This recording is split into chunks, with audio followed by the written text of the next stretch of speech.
Vaishnavi recording studio Akhtwara. Music by Navneet Raja. Music recording studio Bakhri Bazar. K Patel कहोगे ये छाउरी के पटेल कहोगे, के पटेल कहोगे ये छाउरी के पटेल कहोगे। बाबा डॉन ग्रुप के छावड़ा छौरी तोरा पटेल कहोगे।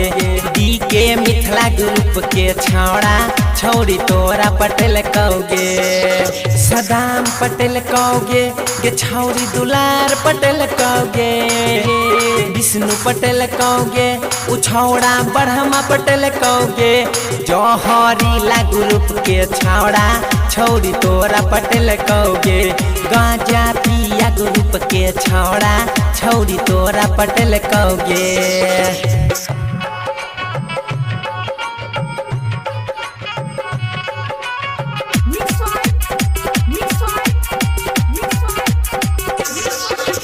Music by Navneet Raja.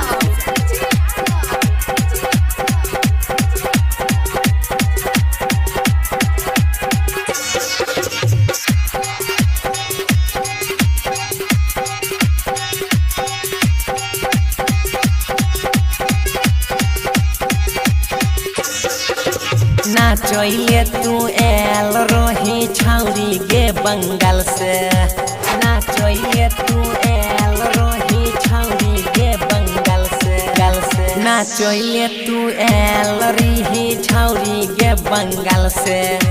D के ग्रुप के छौड़ा मजा ललको सुने सेट के।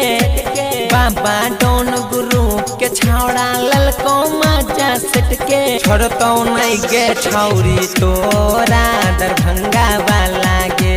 मजा लई ले तो तोरा सुपौल वाला गे।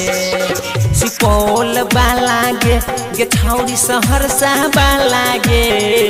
मधुबनी वाला गे गे छौरी कुशेश्वर वाला गे। मजा माइरो ले तो तोरा कमेटी वाला गे। मजा ले तो सुने पूरा ई छोटका छौड़ा गे।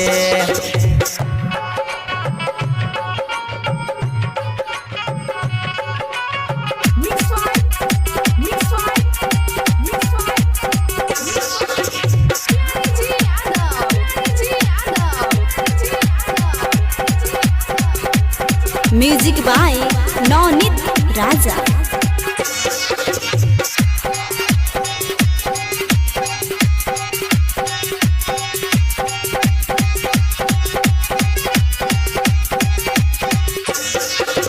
जानै छियो तोहर खेला के कर छा तू लैला। जानै छियो तोहर खेला के कर छा तू लैला। जानै छियो तोहर खेला के कर छा गे लैला। बाबा डॉन ग्रुप वाला संगे कैला खेला।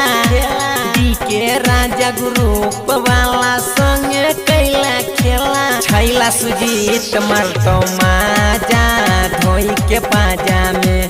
छैला सुजीत मरतो माजा धोई के पाजा में। धोई के पाजा में गे छौरी धोई के पाजा में। धोरी के पाजा में गे छौरी धोरी के पाजा में। बाबा डॉन ग्रुप के छौड़ा ले तो धोरी के पाजा में। डी के मिथिला ग्रुप के छौड़ा ले तो धोरी के पाजा में। Vaishnavi recording studio